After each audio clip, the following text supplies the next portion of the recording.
Karasu is jealous and delusional. Kunagami knows how to beat the absolute dog out of anybody, and Shido is, well, he's Shido. That's all. Blue Lock Manga Chapter 341 is here. Let's talk about it. So, chapter begins with Kunagami's specialized training letter from Ego. Ego stating the answer lies in the heat of battle. Become the ultimate physical combatant. Day after day, pushing himself to the limit is the body above all else driving Kunagami to the peak. The specialized training Kunagami underwent was the sense of distance and offensive and defensive maneuvers found in mixed martial arts, and through physical conditioning required to not be easily knocked down during physical contact. Those are obviously useful as a striker. They also become a versatile weapon in any position. With Henri chiming in saying, so that's why you substituted Kunagami as a defensive midfielder for the second half, right? Also, I don't mean to be that person. Why is everybody looking at Ego that way? Specifically Bashida in the back.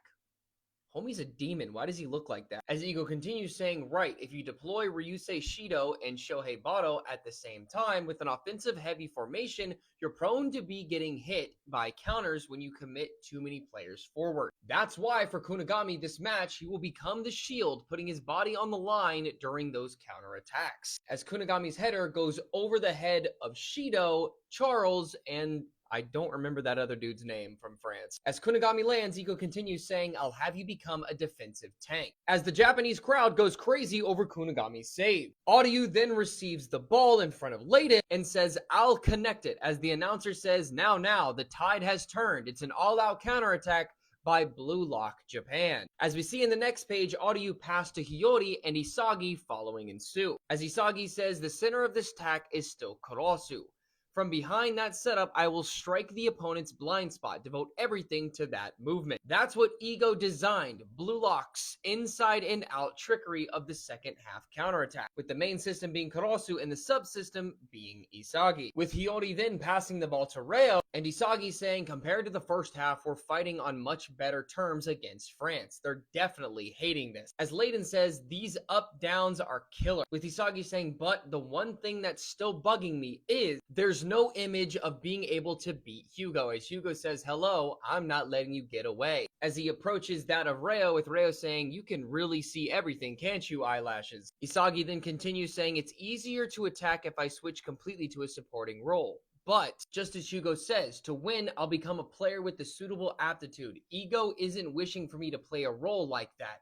If I'm going to live as the world's best striker, I'll find a new logic, a new theory to defeat Hugo, with my own goal. As the puzzle pieces for Isagi start forming. But Isagi's thought process is interrupted by none other than Barou, with Barou being a dickhead saying, you're different from usual, you scrub. I can't smell the scent of a goal coming from you at all.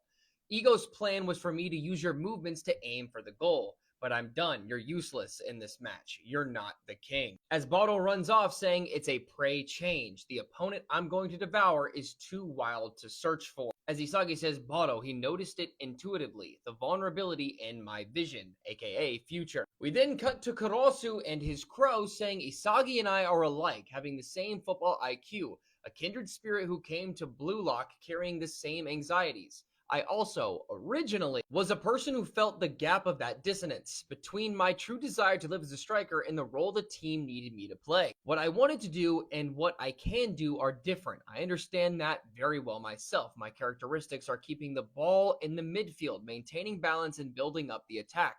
This makes me suited to be a midfielder.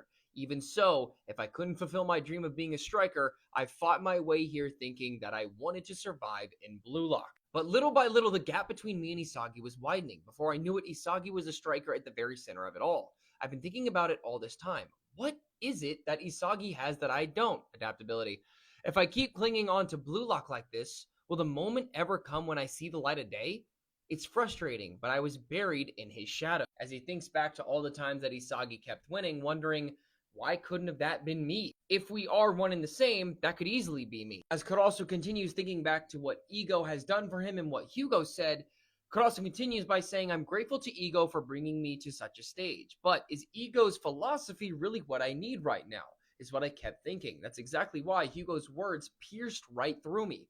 As Hugo states, if you live your life as second best, Blue Lock can still become stronger. As we see Karasu activate Metavision. As Karasu calls for the ball, he says, I understand it now. Over here, Chameleon, a Blue Lock where Isagi is number 1 has reached its limit. As Reo says, nice follow, Karasu, with Karasu saying, in that case, with me as number 2, I'll make Blue Lock reborn. As Hugo says, as I thought, you're good, Karasu, with Karasu now having the ball, saying, I don't think this way of fighting is the final answer to everything, but for now, this is a choice for a future where I give up on being the world's number 1. As Aiku says, nice setup, Barou says, pass it, and Hiyori says, let's go, Karasu birdie. As Karasu continues, saying, if I can create a goal here, I can beat Isagi. I can flip everything on its head. Wishful thinking, not how this shit works. Completely going against Ego's philosophy once again. As Karasu passes the ball between 2 different France defenders, saying Blue Lock is becoming Karasu Tabito's team. As Isagi sees this and says a vertical pass with exquisite timing. 2, as Karasu says, you, the only one who is incomprehensible and impossible to handle. As in the final page of Blue Lock chapter 341, the ball lands at the feet of none other than Shido Ryusei, with Karasu saying, the demon is my trump card. As Shido says, are you getting all pent up? Egoism is popping. As the narrator states, the long-awaited time of liberation, unleash your max desire, with no break next week. So Karasu is in for a very rude awakening. He's not used to this shit. He's only new to this. And he will find out very quickly why this shit is not as easy as it seems. Quite literally getting high on his own supply, thinking it now all revolves around him, or that's gonna be the case. And with Shido having the ball, I'm only curious to know, is he going to score next chapter, or something with Isagi or somebody else going to make a chemical reaction? I don't know. We'll find out next week, but I want to know from you, what did you think about Blue Lock chapter 341?